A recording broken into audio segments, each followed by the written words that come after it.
what I like to introduce or intro with first is the fact that, of course, and it still hurts to say, Age of Annihilation, when all failed, and I remember saying about a week before it failed is that, we got to take the hit. If the campaign was going to fail, we got to take the hit and move on. And I think like when I saw the announcement of what you guys were, and I'm just going to pop it up real quick. Wait, not that. There you are. Okay. Yeah, New Generation Customs. I think I first saw a post on Facebook, and I think this was like, a little over a month ago, I think. That was huge news. I'm just like, whoa, I got to pay attention to this. What is going on here?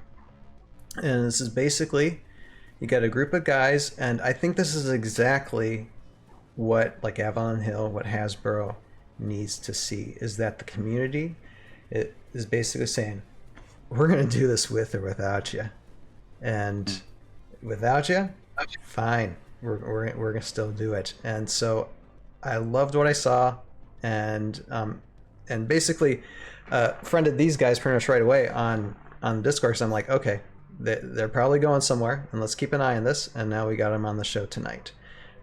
So yeah, New Generation Customs. I think I've said that. Is that right? NGC, right? Right. You got it. Yep. Right. Mm-hmm. Explain, guys, a little bit about this, or do you just want to read through the website, because it's explained really well. And if you're watching this on YouTube, there is a link description below for the website, which you can check out. And in the website, there's links to all the social media stuff where you can be involved, because they're also having people come involved. But I'm saying everything. Please, Chad or Alexa, please explain to us a little bit about this. Sure. Chad, did you want to take this? You want me to take it? I don't want to steal the spotlight here. Start. Go ahead. Sure. So, I mean, if you want, I can just read through the about, or I can kind of explain in my own words. But really, there was, I don't know, maybe other people see it differently than the way I do, but it felt like shortly after Age of Annihilation failed, even after we were able to see kind of a lot, we saw like what? 2/3 of the units they did for AoA, or was it closer to half? I don't actually have the numbers in front of me. Someone can correct me if they want. Yeah, I mean, it was a good chunk. So. No matter what, it was painful. It was very painful. At the end. There was a little bit of division about whether or not people actually wanted to pick those up, whether or not people wanted to actually workshop what we did know into things that were kind of a little more cohesive as a unit. Like, there are units that we knew things about, like. Something that comes to mind is I remember Craig Van Ness on the AoA stream when they like announced it on HasLab went into detail talking about like what he thought Sergeant Drake did. And there were a bunch of like little blurs where they're like, yeah, this is what it does, but we never saw it. Which left us with like half of a jigsaw puzzle. And I know there were a lot of people who kind of had their own thoughts on how that should be completed, or, what should be done. Who just kind of either didn't want to do the work, or they kind of did it for the play group and then they just left it be. So I know that part of the effort was to come together and put the puzzle together and, go through the work of playtesting it and, designing it and playtesting it and rebalancing it and then taking it back to playtesting and, repeat until you have an actual like, finished product. And then from there I was like, okay, what would Heroscape continue to look like, right? Because if an Age of Annihilation got kickstarted, they put $2 million something into getting all these copies out. There's probably more coming after that, right? Like, and clearly, and Carmine put all this work into these bios, and he intended for it to go somewhere. I hope at least that seemed to be, the impression we got. So we kind of picked up from there, and we built from that. And yeah, I guess I'm kind of over articulating it, but that's really the foundation of where we started at. So, and it just went from there, and we had a bunch of people who were really passionate about Heroscape. And some of them are exceptionally talented. Shiftex has a bunch of experience designing customs. Anatar can argue with you about semantics about rules all day long. It's exhausting. We love them. But we got to this point where there was enough passion that we kept going over these concepts over and over again and kind of, beating them into something that we thought was quality enough to like do group releases similar to something like C3V or what SOV does, or C3G, all the the letter groups. So yeah, sorry if I overexpanded there. No, you did that perfectly. Well done. Yeah. When you got started and you were bringing everybody together, like when was that specifically? After, was that after the campaign, just after campaign ended, or did it take a few months to bring everything together, or what was that process like? Oh, I'll grab that one. Okay, yeah, please do, because I was the last person there. Yeah. So that came from a lot of collective groaning and crying and depression immediately after AoA failed. I mean, you said if you go into the regular OHS server, you still see that people every once in a while bring it up, and we get all sad about it and everything. That's how it started. Yep. In about February, late January timeframe, somewhere around there. Rudius actually grabbed us all, pulled us into a private chat, about 7 people, and we started talking about what we wanted to do and how we wanted to do it. So that's where we started. Okay. That was actually like late January, I think. Was it? So we were actually kind of at this for a while before too much noise was made. I just know y'all were like talking on Heroscapers, and I was like, this is a really cool idea. Let me know if y'all ever need help. And then I got sucked into the group chat, and then that's where we're at now. So that's how it happens. If you say you want to help, I snipe talent. So yeah. Yeah, I imagine it would have taken a little bit of work, a little bit of time, although it hasn't been. It's only been what, like 6-7 months, right? Since it became less people. Yeah, 4. Yeah, we've been messing around with this for 4 months now, so not too long. Yep, end of January. And let's explain a little bit. Okay, so here, let me bring up the website again. So the quest, and yeah, here's the names. I'm just gonna give you a shout out to all you guys on this. It's 7-person team, right? Yep. With an asterisk, yeah. Okay. So we got Lex, we got Anatar, we got Caesar, we got Dandelions, we got Diora, we got Hero Pile of gifts. I love that. You got some lore masters on the team. That's nice, and of course the Chad Shift Rex. And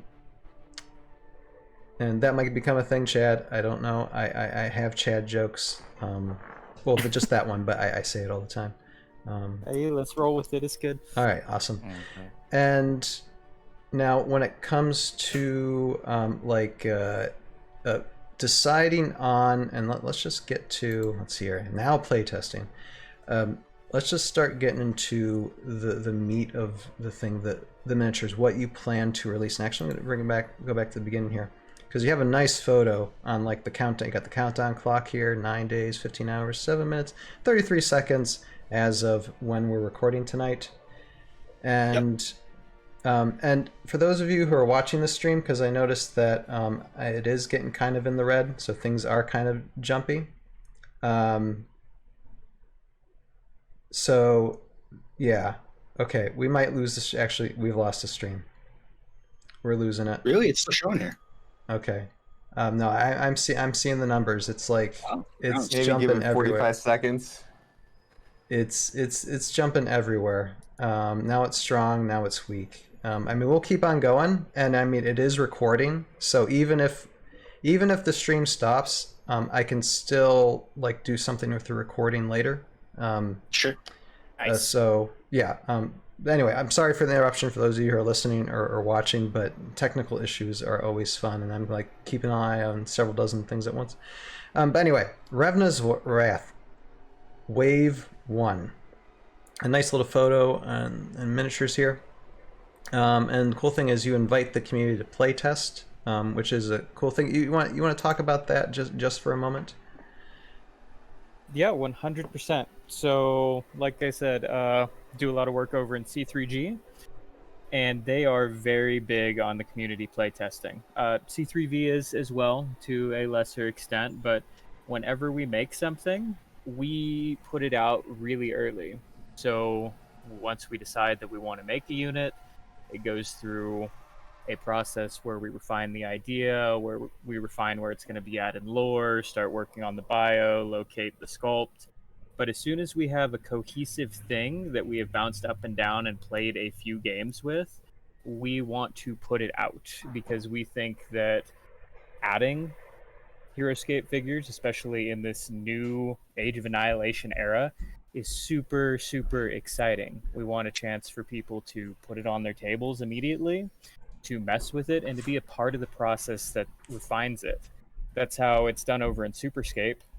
Especially if you lead design a unit with them, your stuff gets put out immediately, you workshop it with everybody, and then we move immediately to playtesting and get everybody to get their hands on it, contribute some ideas, and see where it goes from there. Sure, it's a great way to get the community involved, get them excited about what they could possibly be playing in the future, for sure. Here, and let me get... I will say there's just a little asterisk in it. Probably 90% of what we do goes through public playtesting. There are a couple surprises, but for sure, for the most part, that's definitely correct. If I can add to that, the other thing I think that people may be, it's kind of like a learning curve for people who are mostly familiar with classic customs. Because we put things out so early, we had some people kind of analyze them as though they were already finished products. So we actually got some feedback from someone who was very negative about the concept, which is fine. Not everything's for everyone. It was like, these aren't like C3V customs. And it's like, well, yeah, they just entered playtesting, but they're not, it's a different approach. So that's not to say one way is better than the other, but I think part of the reason we went this way is because 3D printing is different than being able to go to Cool Stuff Inc. or whatever and order a D&D miniature. It has its pros and cons. Like, you have to print it, you got to paint it, or maybe you have to pay somebody else to print it and paint it, right? There's a little bit of prep time involved. So I know that was part of it. And I guess another part of it is both that Shiftrex and I have been fairly involved in C3G, and some of that just came over because we were used to their organizational system. And we found that opening up public playtesting helped people really get involved. There were people who playtest and it's like, you know what, I actually really like this. Maybe you could play to this strength. Maybe you could, kind of work on this thing that we thought wasn't the most balanced part of the unit, which, a lot of that time that feedback was coming after we were already like, maybe that's a concern, but it's still good to get the community involved there. And that's not even new to us in C3G. I mean, BC, I don't think has run public playtesting in a little while, unless I'm wrong, but I know that they do periodically. So I think the one really nice thing about the Heroscape community is everybody recognizes the strengths of it being the community that it is, right? Coming together and creating all these things. I mean, yeah. No, absolutely. And I mean, with the community, what the community had to play test is what you guys are launching when it comes to Wave 1 Revna's Wrath. And here, let me just go to the cards now. And now, I haven't had a lot of time to fully study these, but some of these I really like. And so now these are initially, most of them or all of them are cards that were like announced for AoA, but were never given stats for. Is that correct? Only a couple of them. Most of them. I think the ones that weren't in AoA, just going through the lists, are Asley. She's one of the familiars, the little like rabbit with the antelope ears, kind of, or antlers if you're looking. Yeah, I see it. Ayla Pucelle. I could be pronouncing that wrong. I'm not French, if you couldn't tell. They is not my character. I could be pronouncing that wrong. She is not part of AoA. Volgren, which is kind of a theory craft, which is like, how could you change up the dwarves playstyle without busting them in half? He's not AoA. To Call a Titan was actually created by Chad. Okay. That's something we workshopped through. Nice. And I think the last two that were not AoA, Nilcia was meant to kind of patch holes with the Werewolf Lord and associated units. So I believe she's from Faerun. Is that wrong, Chad? Faerun. Yep, you're right. Yep. Okay. It's a lycanthrope. Yep. And Three Eyes was just like, how do we explore more of the Wow, the name's totally escaping me. The Pirates, the Dawn Raiders. Sorry, I don't know why it took me a second to catch that name again. It's been a while. I know, it's been a while. I had to think about some of the factions. I'm like, wait, oh God, what is the name? What's the name? Yeah, I know. I had all the SpongeBobs running around. What's his name? What's his name? No, that one, it's just like that model screamed Dawn Raiders to us. So we played around with the idea, and we wanted to kind of demonstrate what else we were looking to do with the project moving forward in the units we were creating. Everything else there is an AoA concept in the sense that we knew that the model was going to be in AoA, but we weren't exactly sure what it did. I believe one of them, Chad might be able to correct me on this. We basically accidentally had the stat card revealed, and they never confirmed it as a finalized unit. I think that may be Halishot. Yeah, I was just gonna say. I think it was Halishot. I think his abilities was placed on top of the one with the drill. I think it was the drill. The Burrow Breaker. Yep. Yeah, Burrow Breaker. Yeah. Yep. And nothing gets past Anatar, so I guess they're the one who caught that, and we have that to work with now. So. Yep. Yeah, but the other ones, ones that we didn't have powers or exact stats spoiled for, we knew what factions that they were going to be in, we knew what generals they belonged to, and we just worked from bios or lore and flavor that were spoiled. And we made sure to implement word by word everything that this unit is conceptually supposed to do, and translate it as good as we could to mechanics. Heroscape's a game, not a simulator. And not to get too much into the nitty gritty of this, I know one of the things we kind of looked at when we looked at these newer units is basically future proofing them. Like, how can we design things that are both fun with the existing Heroscape lexicon and are also neat with something that we know about that maybe other people don't know about yet that we're doing? Because I think we're playing 5 or 6 actual waves out right now. Wow. Yeah, wave 6. Yes. That's great. I mean, just as many miniatures as in wave 1. They vary. We can go a little bit into that later if you want. We actually I know I mentioned this to you before. We can save that for the end. Yeah, we made a little list of spoilers that aren't spoilers, like they're vague descriptions of things that we're going to do that people can guess about if they want. All right. Keep the conversation going. Yeah, that's fine.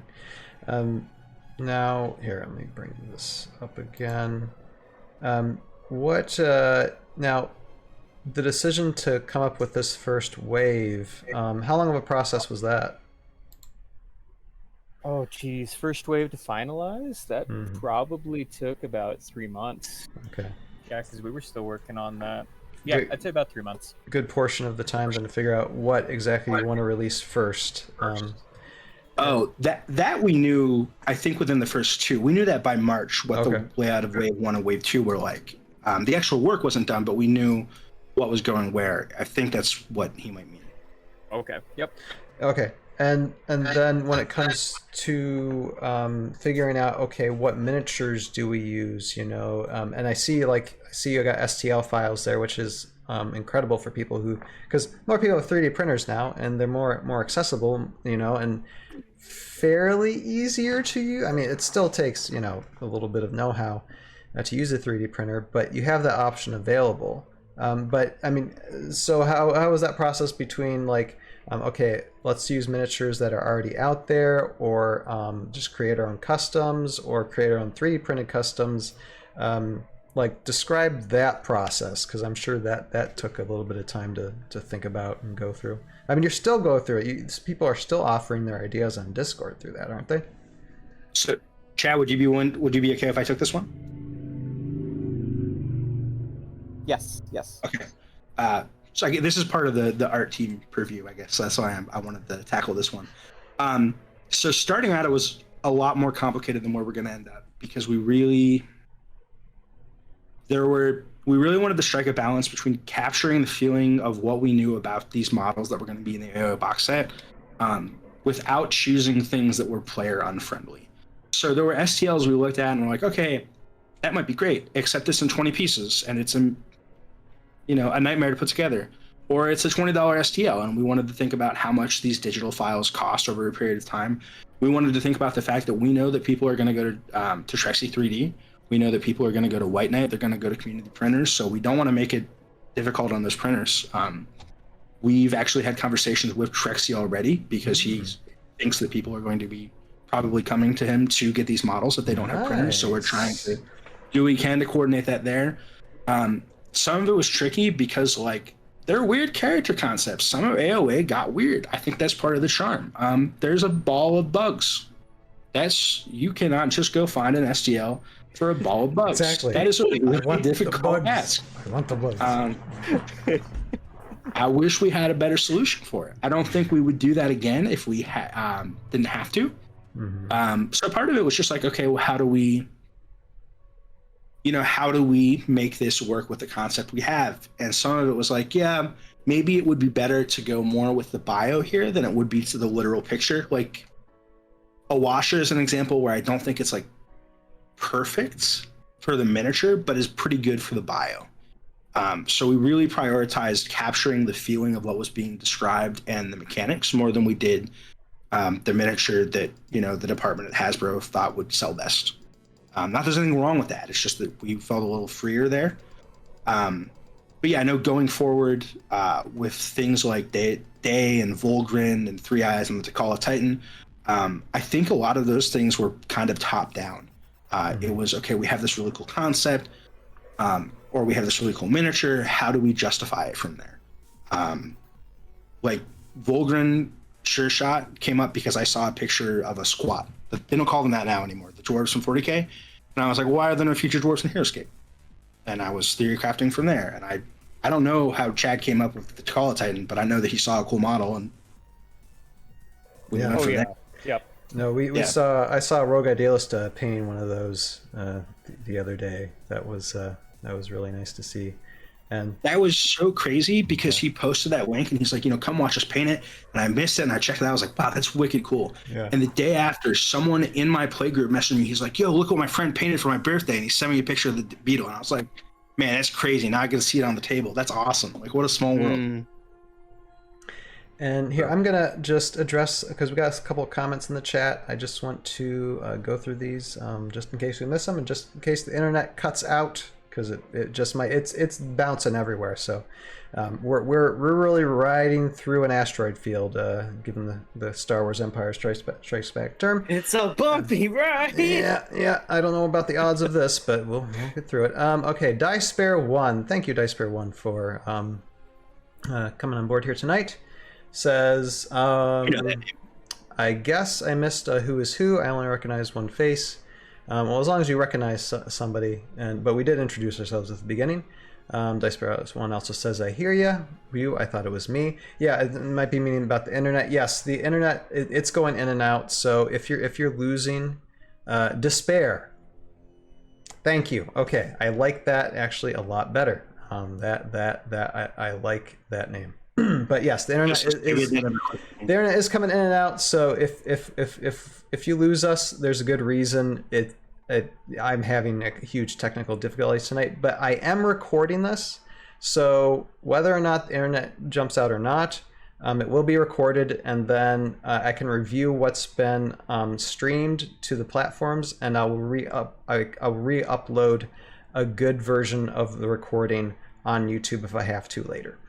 Let me see here. Rogue Idealist. Oh, Rogue Idealist was there in the chat. NGC represent. Yes. And Despair. Sorry. I might butcher names already. But Despair says, or asks, so is there a bitterness or rivalry between NGC and C3V or SOV or whomever?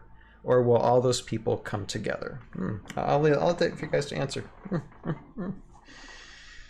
Okay, I guess that one's mine. If you don't want it, let me know. But no, that's fine. So, no, not at all. You really have to look at what makes us different. VC, C3V and SOV together, just VC, they focus on a very particular tone of Heroscape, which is the original box that you bought at Walmart or Toys R Us back in the day. That is only using those original generals plus Velcro. and they want to use pre-painted miniatures, and they want to create the feel of that original Heroscape as much as possible in a 1-to-1 ratio. That is fantastic. NGC is not interested in doing that at all. We're interested in picking up a space that VC has zero interest in, which is using unpainted miniatures, which is leveraging 3D printing, which is releasing things like war journals to go along with our releases that fill you in on how the actual story is going along with stuff beyond just bios. It's making destructible objects. It's releasing scenario maps for play, like are in the back of your Rise of the Valkyrie instruction book.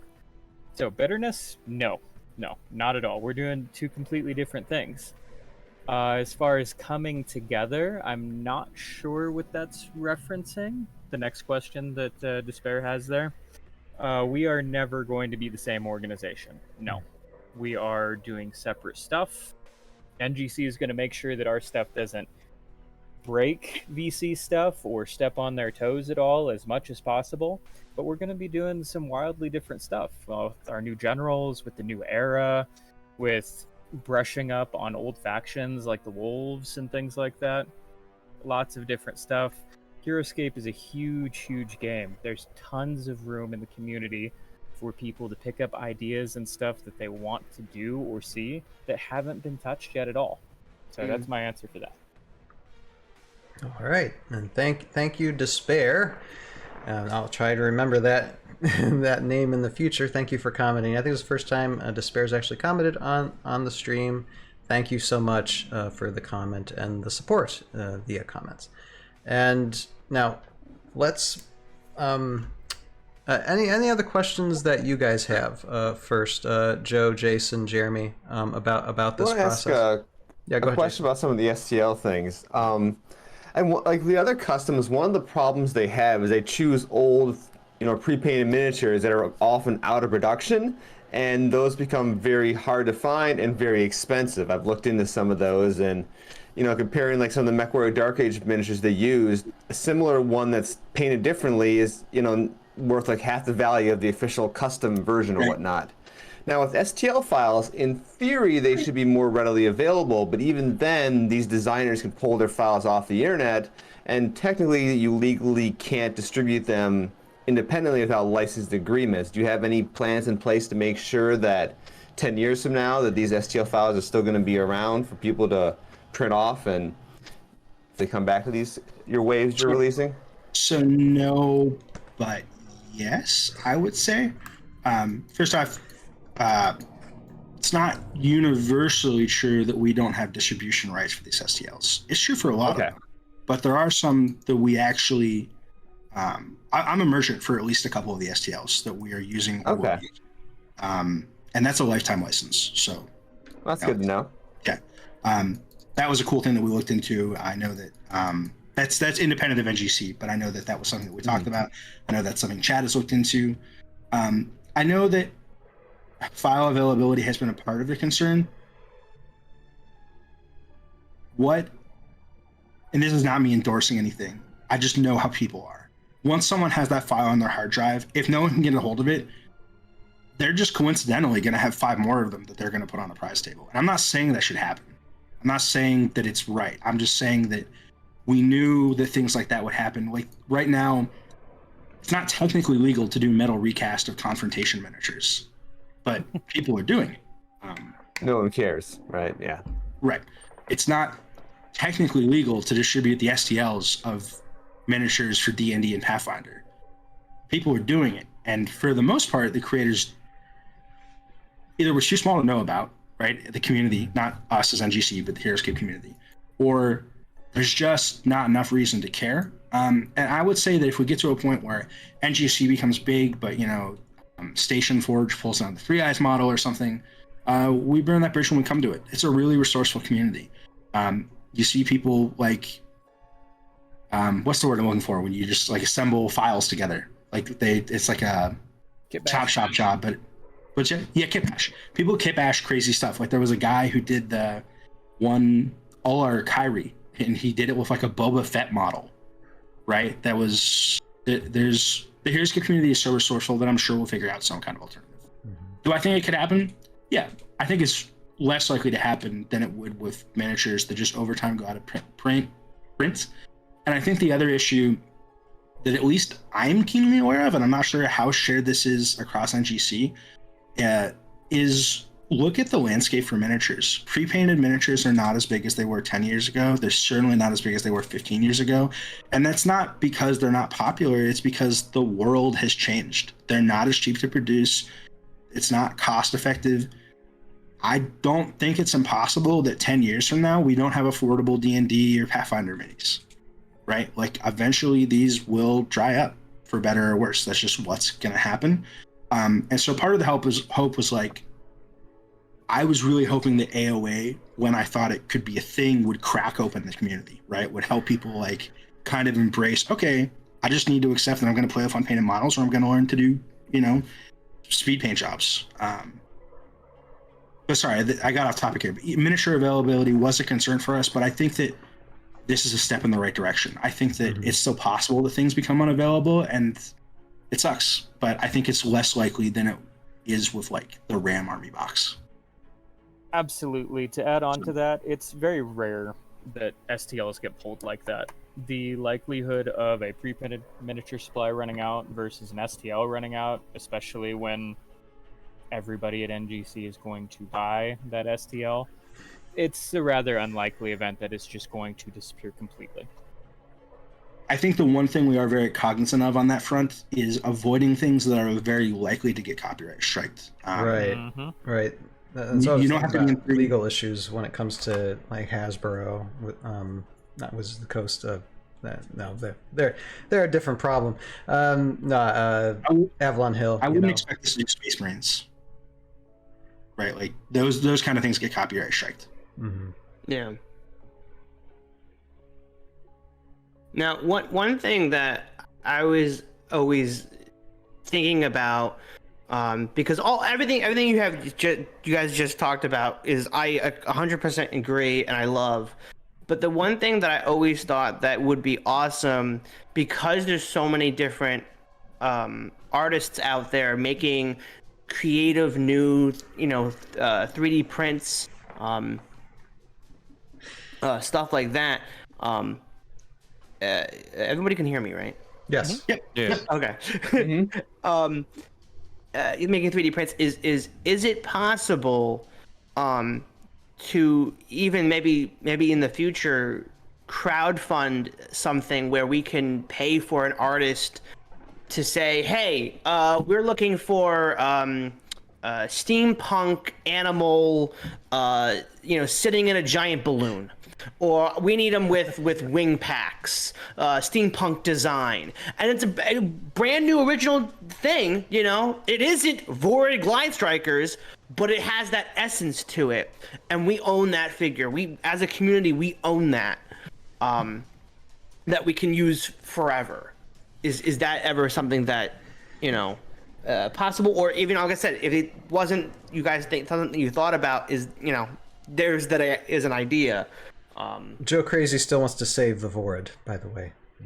Not even just the Void. Like, look, trust me. Like, the Void is not my favorite. That I just want to make that clear. That is not my favorite. But I just have those up on the side here, and that's an easy way to describe. Like Alexandros was saying, is like it's AoA was so unique because it had such wild ideas.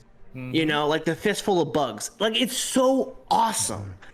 And so, but you could still technically try to describe them in a manner that isn't copy this, just make this. I just want you to make this. And you can still have that creative freedom outside of Avalon and Hasbro and their designers and artists, even though I feel like terrible because the only people that are losing out on, for example, like whoever created the Void Glide Strikers, their card isn't actually out there. Sure. But I feel bad for the artists that design the models, because those are not going to be played or seen. I feel bad for those people, but outside of that, like, we could technically go find an artist, describe something like that, and get something completely original. That has that same essence. Sorry. I know we've thrown the idea around, and it has gone so far, at least for me, looking around, as having discussions with various STL artists. Two things come to mind. The first is I don't think it's impossible that we get to the point where the community can justify that, but we're still pretty small. We have like 80 people or so following us on Discord, which is great. We just kind of want to see how things grow once there are actual units to look at, once things have been released, once we're hosting events, which we're looking to host tournaments, online tournaments, etc. I know that's something that we're interested in doing. My gut feeling, and this is not me speaking as NGC as a whole, but as someone from NGC who has mild concerns about it, is that we probably wouldn't be commissioning an STL for anything that Age of Annihilation included. Right. That seems pretty iffy. That's not to say that we would never do Secret of Nim style rodents with steampunk gear, but I would not expect it to be a general in a hot air balloon. Right. No, but even so, you're absolutely right. Like even like something from the Vlorak, or what's the ones that I really can't think of the. What are the other Revna units that that are not the Flanix? Oh, I can't. The bugs? No, not the bugs. The death robot. The Icenic. The Necro. The ICC. Oh, Icenic. The Ironclad Collective. Ironclad. I got it. There it is. Like something like that as well. Like it's still, we have those cards, but like, how do we expand those armies and how do we go outside of that too? Which I'm sure is down the line somewhere. But even so, right, like if you want to expand on the bugs or the ICC or the Vlorak or all that, like create like, I will need a tree thing that walks around and has spikes on it, as an expansion for the, Bramble Broth Brothers or whatever, that faction. But sure, that makes perfect sense. Obviously, you're not going to do, I need a fistful of bugs, card, but to expand on that, yeah. This isn't me promising anything. Chad can probably speak to this. We did some preliminary work exploring Isonex stuff, right? Didn't we find some models that worked for that?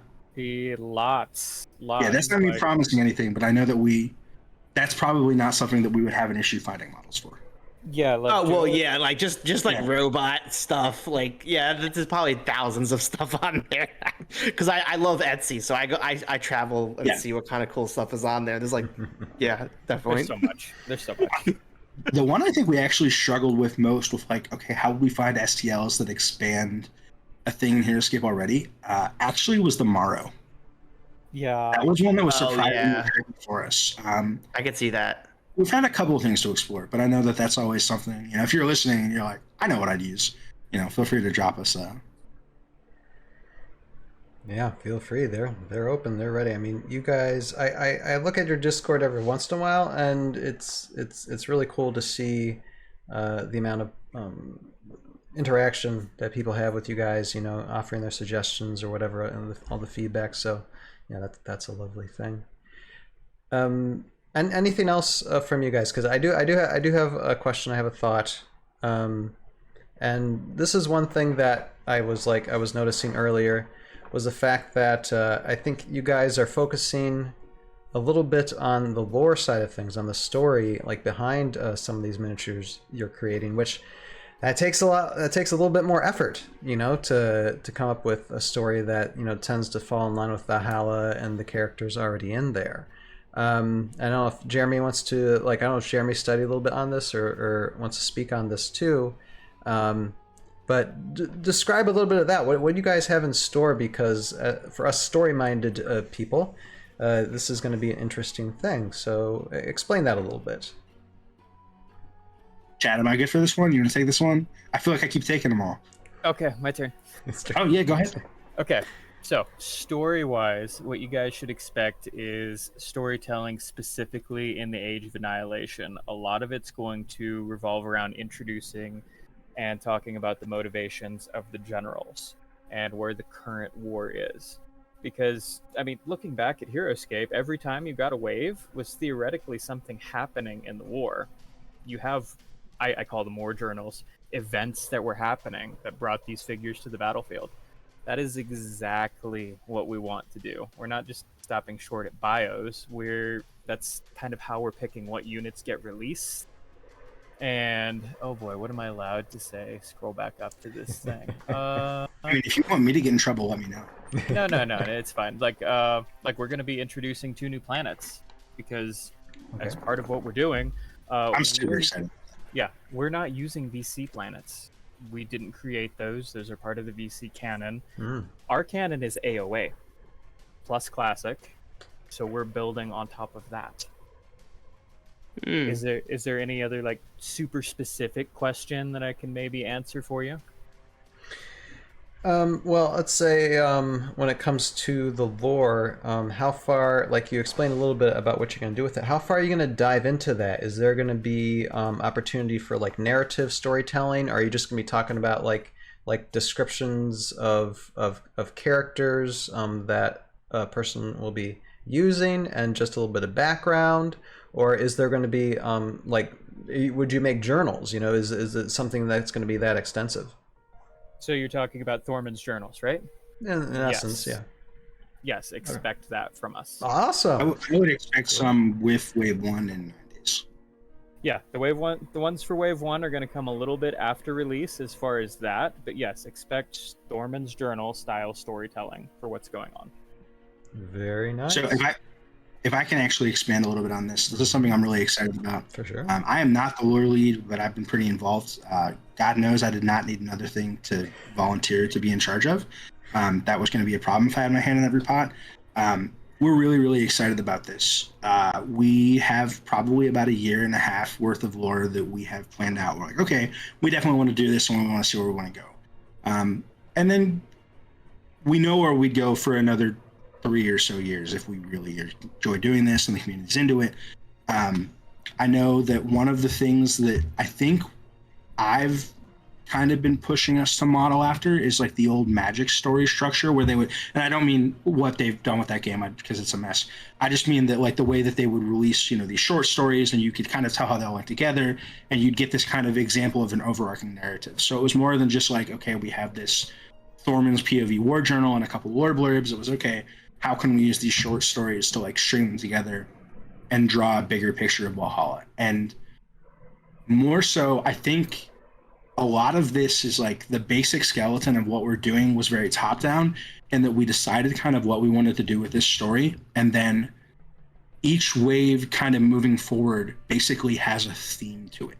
So we'd start with like, okay, the main units are this, and then as we come up with cool ideas or things that expand on AoA factions or such, we'll throw them in where we can. We'll pepper them in. We'll make sure they're not excluded. But like I said, I know up through the 6 waves we had planned, each of them has kind of a theme we think people are really going to like. And I don't want to overshare what those are. They're a little less specific in the first 2 because people really expected those AoA things. But like I think if I get in trouble, I get in trouble. But I think I was cleared on this. So I know like Wave 3 is a terrain pack. Like we really wanted to highlight this new planet. Right. So we went out of our way to like, okay, how do we make new destructible objects? How do we get like a fairly competitively balanced map using this so it feels like other things that we already have? How do we go out of our way to make certain terrain elements that currently aren't well loved by the community feel like they fit in with this? Like there's little themes for each wave. So I don't know. We very much like plotted that out for a while. We're really excited about that. Yeah, and it kind of mentions in your website, and that's another question too. Is you're just not planning to like design miniatures and stat cards. There are other things that you are designing and developing. That is correct, right? Yeah. So Wave 1 on release day, we'll have finished cards for the entirety of Wave 1. We'll have scenarios. I know that down the road, probably around Wave 2-ish, we plan to have a one-stop shop rulebook that takes everything that we knew was going to be in the Age of Annihilation rulebook and formats it like the latest actual Heroscape rulebooks we got back in, 2010 now, right? But we have this like document where somebody is new to Heroscape. and they say, I want to get into this. I want to print a couple armies and some terrain. How do I get into this? They can just pull up this document and they can download STLs for NGC. A focus, I think for me, and I think other people are starting to like get into, is we really wanted this to feel overall like we were offering an equivalent of one-page rules almost for Heroscape, right? Like, you know how people get into one-page rules and they just go download a book and they go download a bunch of STLs and they're ready to play. Mm-hmm. That was what we were really hoping, is that we could do something similar for Heroscape.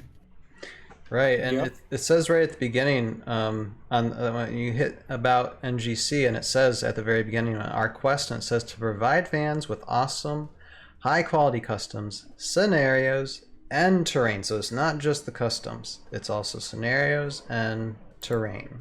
That is very nice, very nice. And that's just because I still want to see new Heroscape players, like new Heroscape players who don't have to go on eBay and spend $200. Like, I want people to be able to fire up their printer and be like, okay, I want to try a new minis game. This looks fun. For sure. And I think that's shared. I think that's a kind of a group philosophy. And I think they're printing itself as a future. It's better to, because like no matter between the VCs and now NGC, you know, because I try to talk to as many people and try to get as much knowledge and trying to figure out, like, you know, how many people are there out there that are just like classic and they're just focused on classic and that is it. That's their game. They'll never reach out and expand or do anything else, and that's fine to an extent. But for the future of the game, we need to find a way to expand. And I think your quest is a great way to expand and looking to the future for this game. Absolutely. Any other question? I do have another question, but it's something a little bit different. Any other question from you, Joe, Jason, Jeremy? I was just really, you know what? This is how much issue shows that I don't read things properly. I was not expecting actually terrain. I was like, oh, they're just going to do figures. It said it right there on the website. When I was reading the website today, I'm just like, no, I know. That's what I'm saying. I don't read. We haven't highlighted. Nobody does. I caught it when I read it today. I'm just like, wait a second. That says terrain. But I don't think we've talked about it anywhere else. So good eye. But I'm not going to blame anybody who didn't know this. Right, for sure. But yes, they do have terrain, which that is no other custom developer community has done that type of thing, right? I think it's a first for you guys, right? I know High Ground is an exception, but well, C3G has definitely done it. Oh, they've done it. Okay. So the two guys. Okay. I know VC played with the idea. I think it kind of fizzled behind doors. I'm not privy to all that. I can't clarify too much, other than I've heard some things from various VC members. I know the ogre with the battering ram, I think, was supposed to play into that to some extent, and they kind of changed direction for that. Okay. I think part of that is just like there's a fear that people would be unwilling to adopt it, and I think there are some people who won't be. And whatever. It's a task. It is a task for that. Yeah. It's something else on the board that is unique. Yet it's not a miniature. It's a part of the field, and there's I think there's a different level of creating that stuff as opposed to the miniatures as well. So yeah. And I think our thought process was anybody who would be unwilling to explore new terrain is also probably unwilling to explore 3D printing and painting. So you pretty much already called out most of that group. So called like CULL. Okay. Anything else from you? Okay. Just one thing. Because I think I heard something. I just want to get confirmation. Is like Wave 1? Is this going to be involved in tournaments this year sometime? Do you guys know of any tournaments that will accept these miniatures or these cards into their tournament games? So that is actually an interesting thing. TOs can really do anything that they want. Up to this point, there's not really been more than one game in town for them to look at, though. Mm-hmm. I mean, TOs have random maps all the time. I've seen down in Utah and in Colorado them using 3D printed or custom terrain on their maps already. And I know that they do over on the East Coast as well. We're talking to a couple of people, and yes, we would highly encourage if you want to put them on the tournament table and see how it goes. And if you're going to do that, we're also willing to send you some prize support. That's something that we had talked about. Yes. Yeah, So if you're a tournament, that is something we want. Yes. If you're a tournament organizer who is willing to allow NGC units in your events, let us know. We would be happy to send you some prize support. We'd love to hear how these things are doing in a competitive setting. We worked pretty hard to make sure that there wasn't anything egregious, but I guess that would be the way to find out, is once there's prizes on the line. I know I'm not too privy to the specifics. I'm not part of this team. Maybe Chad knows a little bit more than I do. I know that we do plan to have an online event with some real prizing between Wave 1 and Wave 2. So that should be over the summer. Absolutely. Yes. Very nice. You are correct, because we have online Heroscape assets ready for everything in Wave 1, as well as tabletop simulator stuff as well. Just another thing we're offering. Interesting. Let me address. I got Rogue Idealist commenting here. I mean, there's been some goofy comments coming on, which I think hilarious. If you're not watching live, sometimes the comments section gets really fun. But Rogue Idealist says here, painting and printing is definitely the future of this game. It's reached to a point of affordability, but for many, it is still not a convenience, or possibly due to space, location, toxicity, etc. Yeah, and I think I share the same belief that 3D printing, I mean, literally just in the baby stages of 3D printing. I mean, things I think are going to get a lot more accessible, a lot more proficient, and I think it's going to change the landscape of how things are done. It is changing before our eyes, so it's definitely something to keep an eye out. And very good point, Rogue Idealist. Thank you.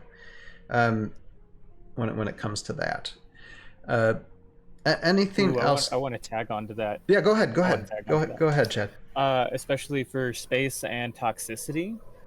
So yes and no on that front. FDM printers, your Ender models and things like that, those do not have any toxic output, and the footprint you need for them is the same as a cutting board. I got an Ender 3 right by my shoulder. Exactly. Yep. There it is. Yeah, I've got one behind me too. And my Elegoo stuff is actually packed up right now, but that's even smaller, and that comes in a contained unit. You can get an air filter for that, and you can use plant-based resin so that there is no toxic output for your resin prints. There's a ton of problem solving out there. 3D printing has been going for a while now, and it's only getting better. Like, this is the time to jump onto it and start learning more about it, because there's solutions for these problems. Because everything that was just noted there is something that people have been working on trying to fix, because this is the next biggest thing. Printers for paper used to be a big thing. Now it's this. This will be commonplace someday. Yeah, like I actually have my Frozen 8K in a hydroponic setup. Like literally, like the caged like fabric. Can't even explain this right, but either one of two things is true for almost every issue you're going to find with 3D printing. Either somebody has created a new fix for it, or somebody has basically Frankenstein things that already exist and do a workable fix for it. And you'll see so many people with different living situations like, oh, I don't have this much space, or I can't get my cats to stop eating poisonous chemicals, so how do I keep this from them? Or, there's so many. If you have an issue, somebody has probably already had it and then figured out how to solve it and have it 3D printed. But, it is a little bit of work, and not everybody wants to take that on.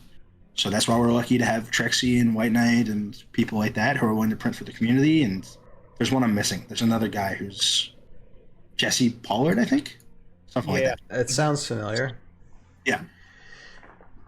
And let me see. Is there another comment here from Captain Billy Batts? Thank you for your comment, Captain Billy Batts. Shazam. I asked the question, I may have missed a part where you mentioned it, but will your project include digital mock-up suggestions for how to paint miniatures?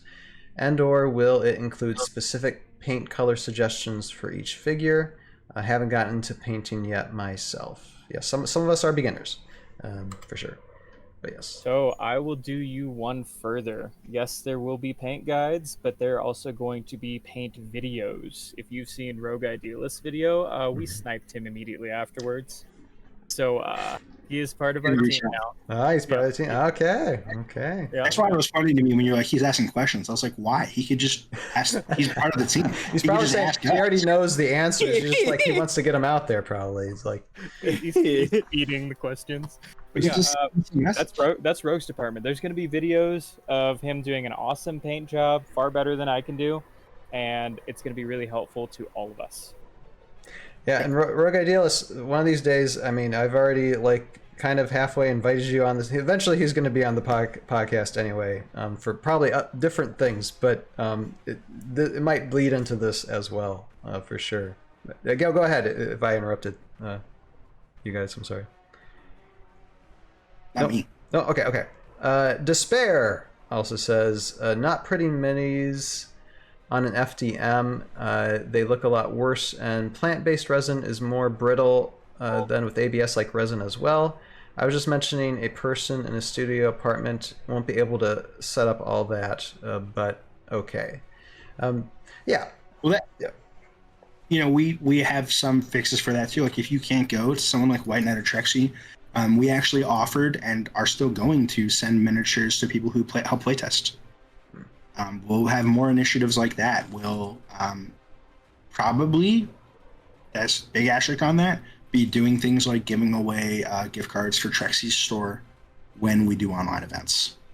Like that will be part of the prize support. So there will definitely be other opportunities. Don't feel excluded. You know, try to check us out. If you play Heroscape online, if you can fit us into your Heroscape schedule, let us know. You know, we want to hear about how you guys are playing these units and how they work out for you and all that. And Despair is saying, and okay, and you might want to clarify Despair, but it says Jesse is Despair Prince, by the way. So Despair one, that means you are Despair Prince and you're Jesse. Is that what you're saying? Oh, okay. Just hit a yes. So I'm connecting the three. I think that's what Despair is trying to say there. But yes, well, glad to have you on, and no, thank you for your input and opinion on things, because this is how we learn. This is how we grow. Yes, I mean those options are out there, but of course, I mean there's give and takes for these things, you know, until they get better. Yeah, for sure. Yeah, because I know nothing about 3D printing, and it's something that I'm slowly starting to get into. You know, once I get better in a financial situation, I will absolutely be buying one. But like, you know, I feel like it's a world that it will be commonplace for sure. Just some of the different designs I've seen out there, and not even just for miniatures, but just 3D printing in general. People are doing it for cosplay. People are doing it for mechanical purposes. People are making contraptions for their desks to make their lives easier. Like it's incredible. Like 3D printing is so cool, and it's so expansive on what you can, you know, physically and you know, mentally come up with.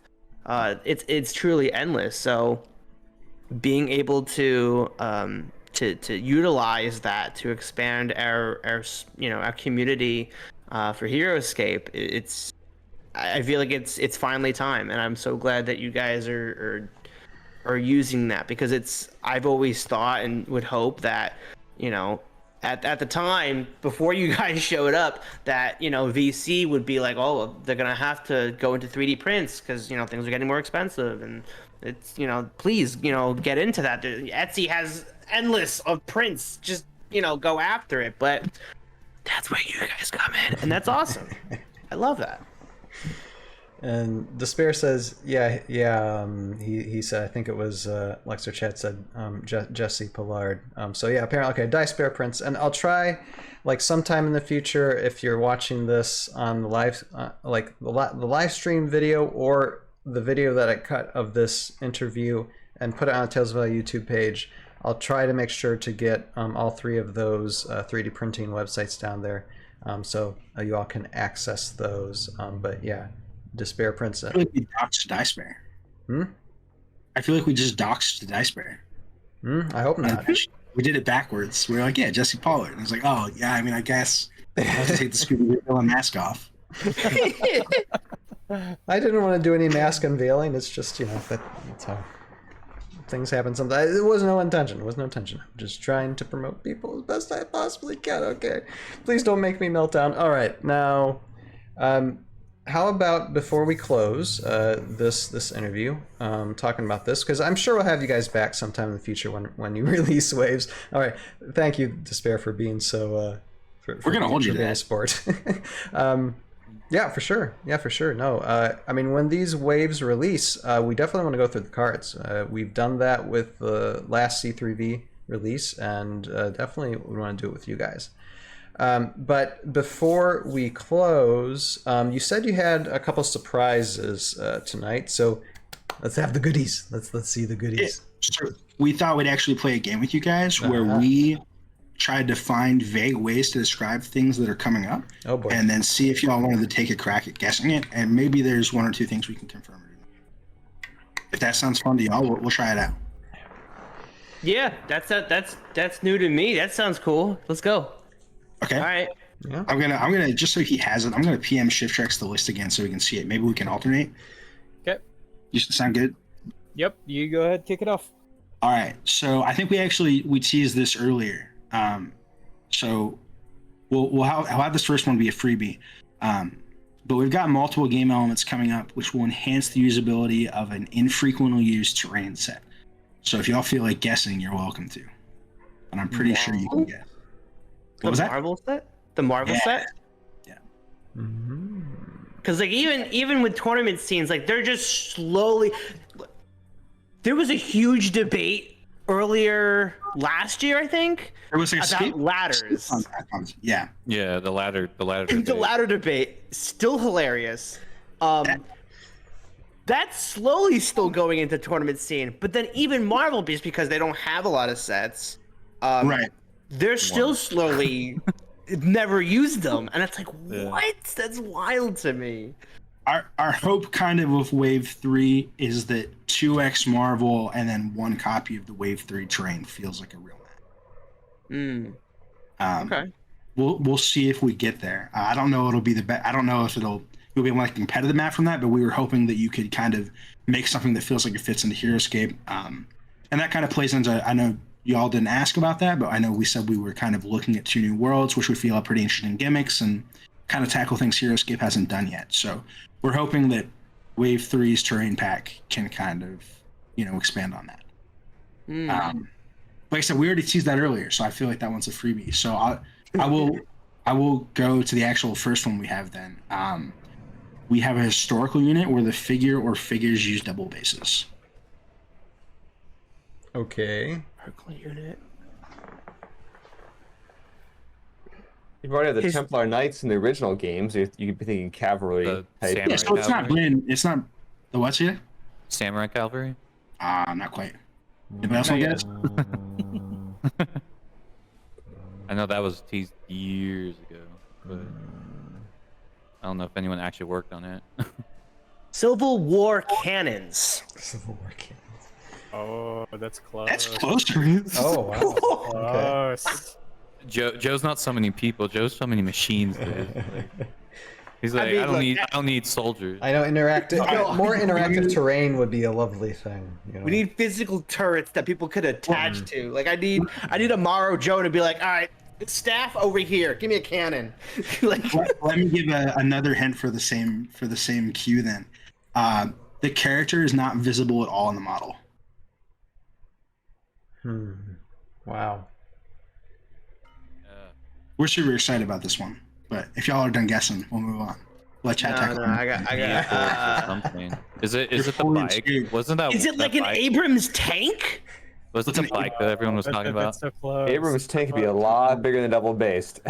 Who You're so close. was talking? Who was talking about How the would you bike? get a tank on a double base? I wonder what kind of tank would fit It's on a a double base. historical figure, they- though.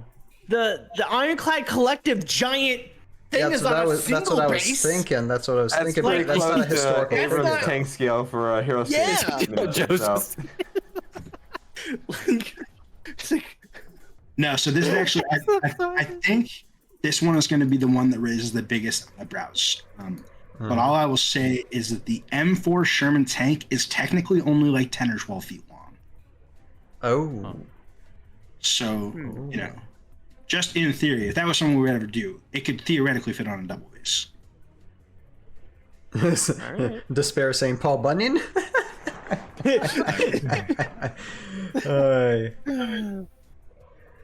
All right, Chad, you want the next one? Okay, moving on. So the next hint is an otherworldly horror. My goodness, we already seen so many Cthulhu? crazy things. Cthulhu? Something Valkyrie. Aye. I will say you probably already like Cthulhu-like, but you probably can't guess this, but I will say it is not the kind of Lovecraftian cosmic horror. Okay. This is like very much like the kind of horror trope that resonates with people now, but probably wouldn't have 10 years ago. So yeah, I know nobody asked about what the new worlds are, so I feel like that doesn't make any sense, but hopefully that'll excite people. So I don't know why I'm thinking like. I want to Dead by say Daylight, but like something like not like xenomorph, but like that type of like alien like creature. I was almost gonna say like a Cloverfield monster, but smaller. it's an SCP. Did you say SCP? Oh, SCP is actually Yeah, a good guess. it's Yeah, I kind of SCP. like that. Chad, should I go into that? Do we have like 2 minutes to divert here? Are we gonna keep people too long? Oh, did I hit it? Did I hit it? Up to you. Ryan, do we have 2 minutes to go into this? Go ahead. So one of the settings we're exploring is an alternate Earth, where things bump in the night, and things have always bumped in the night. It does explore your Men in Black, your paranormal horror. Nice. Your, there are people working tirelessly to make sure that things bump in the night, and then they don't ever show up in broad daylight. So, yeah, I would say the SCP Foundation is definitely a cue for that, and that's what that is talking about here. Interesting. And A haunted staircase. There you go. Interesting. Okay. Despair. Just an entire bookshelf that throws books at you because it's haunted or it's. Well, I think a haunted bookcase would have resonated more than 10 years ago. That's kind of why I was like, yeah. I'm a little stumped. But Despair's asking no internet, and as far as I know, Despair, it's going okay. I noticed there was a little bit of a percentage jump. That's a modern horror that we experience. No. What? No, yeah, I think he's going for that. Yeah. I think that's the joke. Blast Shark says Heroscape ladders are already hunted. But yeah, no. As far as I know, the internet still surprisingly it's going strong now. So hopefully we can finish till the end here. But there will be because I'm recording this to my computer as well. So eventually I'll get this interview out on the main just the main channel link, so y'all can watch it just in case something has disappeared or not taken well. Yeah. So anyway, okay, what's next then? That was Chad's. I guess my next one would be a huge figure that belongs to 5 different species. Okay. So there's no real guesses to that one. That's just something that we're really excited about. That's mine. We thought that'd be something where people would read that and like, what? Yeah, I was thinking of, I don't know what it's called, but I think it's like the dragon from Yu-Gi-Oh that has the multiple heads. But we do have a chimera in VC, so I wasn't gonna guess that. A chimera actually would have been a really interesting angle to take this. That's very creative. And probably too creative for us. That's not the angle we went. But we are really excited about it. Despair's asking a grell. I don't know what a grell is. I need to guess research. That's Dungeons and Dragons monster. Gotcha. Okay. Yeah. No, what's funny is they're all descriptors of the same thing that are accurate. So it's not like a chimera, really. It's I don't know. That was actually Anatar's creation, and they did a pretty good job, and we rolled with it.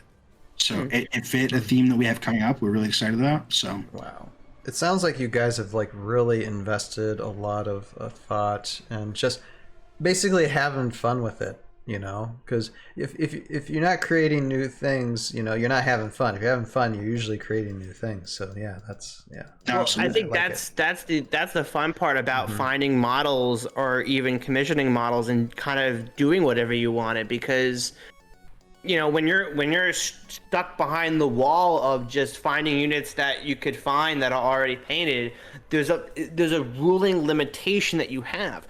Not to say that's a bad thing, that there is a skill of trying to find that perfect perfect figure to create a brand new unit for. Right.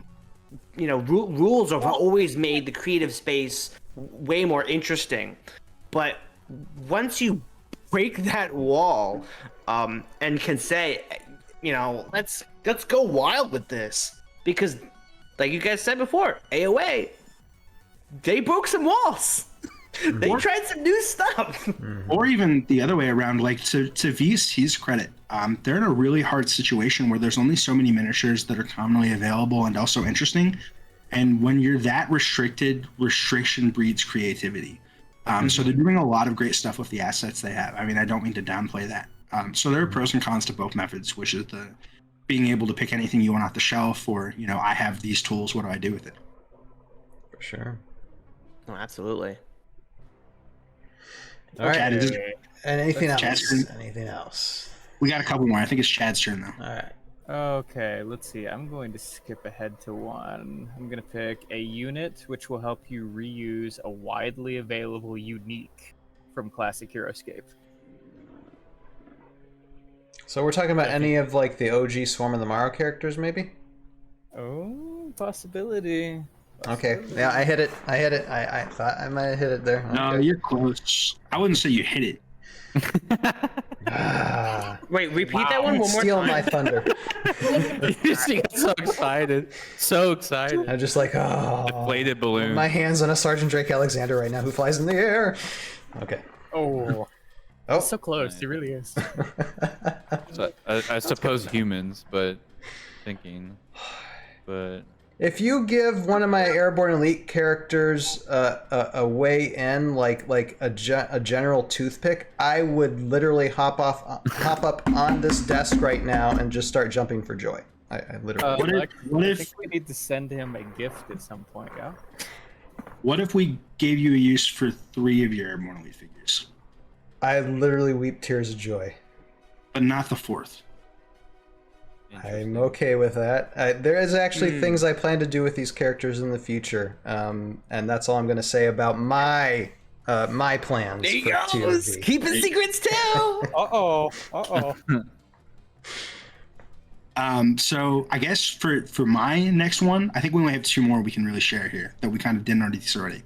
But for my next one, I feel like we kind of need to provide a framework. So one of the things we're looking to do in solidifying like a one-stop shop rulebook is also writing things out that the community has widely accepted, but has just never defined in the same rules supplement. And that's not changing the rules; it's just putting them all in the same place. So, for example, like most Heroscape players know what heavy wind means, right? Like the glyph of Ranovik. I'm gonna butcher this. The Ranovik. yeah, Do I have that right? Yeah. Right. There are people who play with that with the scenario rule all the time. Yet to know what it does, you have to go Google it. And I mean, right now you'd have to go Google it and hope that you didn't find an explanation on heroscapers.com.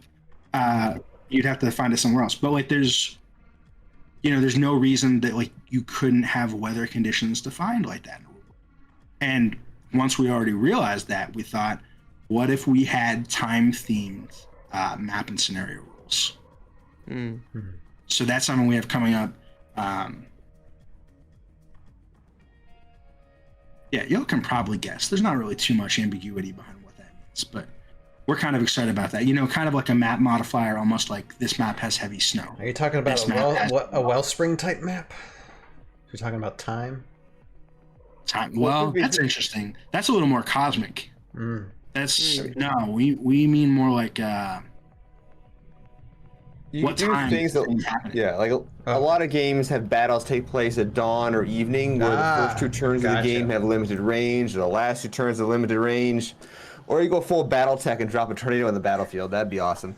I think reminds me, they did that killing fog scenario way back in the day. Right. Something like that. Right. Okay. Yeah. Yeah. That's right. Yeah. That's right. Poison. Yeah, It that's was pretty poisonous, close. I think, wasn't it? Yeah, someone put poison in the water. Like the scenario Right. was someone put poison in the water, and every round the poison would rise up. So whoever was left by a certain round was the winner. And it was just like, it was both kill the other person, but try to stay alive at the same time. And it's a whole different game mechanic just playing that in scenario by itself. So yeah, this older stuff. And then Chad, do you want this last one? I know that they're kind of your passion. Oh, that one? Okay, it's a squad with no legs. Not mechanical.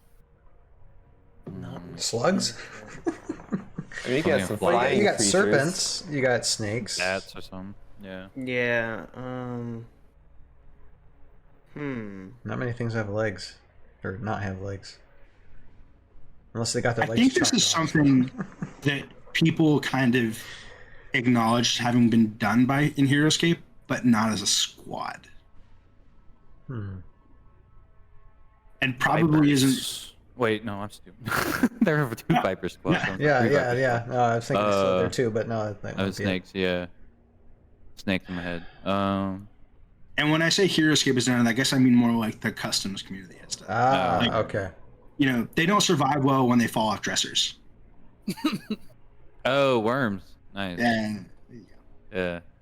That'd be nice. Yeah, Then I was thinking something burrow underground, and Yeah. yeah.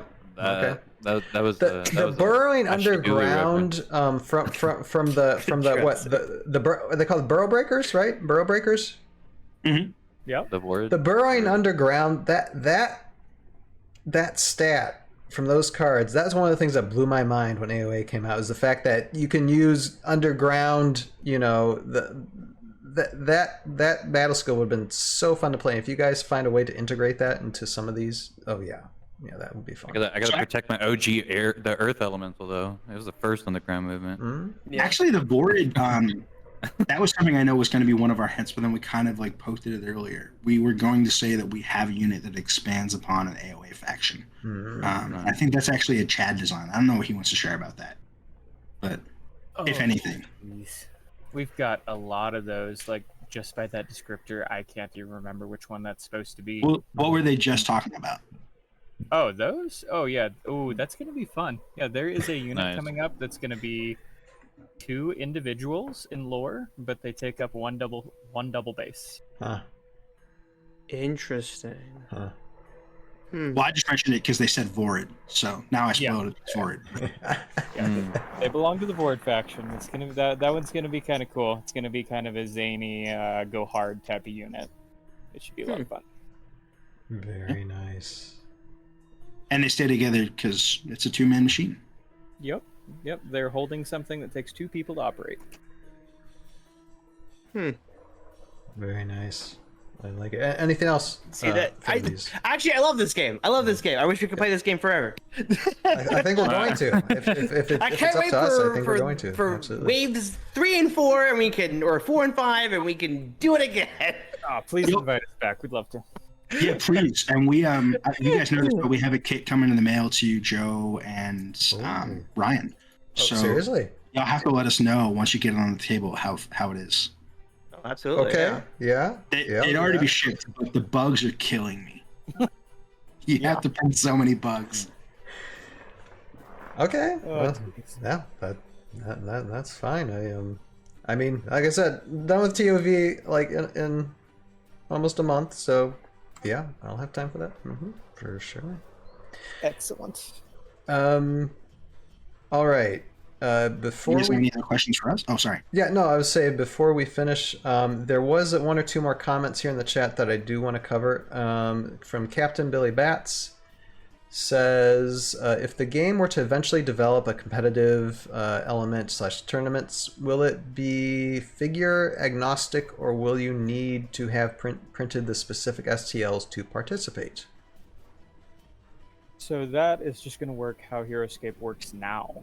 So tournament organizers are the ones that always decide that. If you go down to Utah or Colorado or any place like that, you just ping whoever's in charge and say, hey, I'm playing this unit. I want to use this figure for it. 9 times out of 10, they're cool with that. It's in their court. Yeah, and to that end, a resource that we wanted to kind of put together, not only to help the perfectionist, but the TOs, is somebody mentioned earlier will be there'll be paint guides. There will, but there will also be print guides.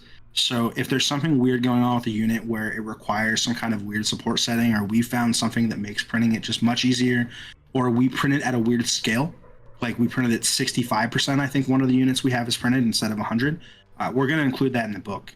When you go look at the book for that unit or the page on our website, it will tell you how you can print it to get it like we printed it for our promotional pictures. So ideally, like if TOs want to be like, okay, you can, like, we allow NGC units and they have to be printed as the book instructs, that's a resource that's available for them. That way nobody can say, you know, your ASLI is a little bit smaller than mine. It's like, okay, well, was it printed at 65%? Because if so, it's right. So yeah. Okay. And Rogue Idealist was saying that that's what first drew me to NGC is some of the awesome outside of the box concepts. Yes. What we're absorbing tonight, yes, that's I'm liking everything I'm hearing. Despair says, when do we get the directions to assemble the bugs? Very direct question. I wish there was a more elegant answer than glue them on top of each other. Glue them on. That is literally, we picked a model. We very much picked a model that can pile on top of each other like the bugs in the actual previewed model do. I have assembled some of them, not all the way to level 10 like the unit is supposed to be, but once I have the exact number that takes, y'all will know as well. All right. So fair enough. Fair enough. I wish there was a more elegant solution, and that's definitely something we're keeping an eye on. That was like the one thing that if we had gone to the design table, that's just something that we wouldn't have done. But AoA already did it, and people want to see it. So we're going to try to find the best solution we can. All right. Well, before we wrap, any other questions, guys, before we finish to these gentlemen here? Think we're all good? I think we got a good idea of what's happening tonight. And if you guys come up with any questions you didn't think of now, our server is always open. For sure. We have a thread on the Heroscapers forum, in theory, and you can always just jump in the general channel of our Discord and ask there. Or tag us on the TOV server, I guess, and we can message you. Absolutely, because you guys are on there as well. And anything else you guys wanted to say but before we end this segment? Thank you for having us. Yeah, absolutely. I knew I wanted you guys on pretty much within an hour of seeing the first Facebook notification. I'm just like, yeah, we need to have you guys on. But no, it's glad to have you guys on. Definitely will have you back in the future when you start releasing Wave 1 as well as more waves. And I'll finish like I began by saying, like, this is how the community continues. You know, it doesn't matter if a company fails. We don't have to depend on. It would be great if they were in. Not what I'm saying. If Hasbro is looking at this, if the guys at Avalon Hill are watching this, just keep in mind we're not stopping. You know, you. One of the last messages that was said after AoA failed. Keep on playing, and that's exactly what we're doing. That's exactly what these guys are doing. And I'll just take a call out right now to Hasbro, to Avalon Hill. How about you guys come join us? Okay. All right. And no, thank you. This has been looking at NGC customs with Chad and Lex. And thank you guys for being on. Definitely will want to know more in the future. And if you want to find out about NGC, of course, link in description below to check out the website and all the social media involved there.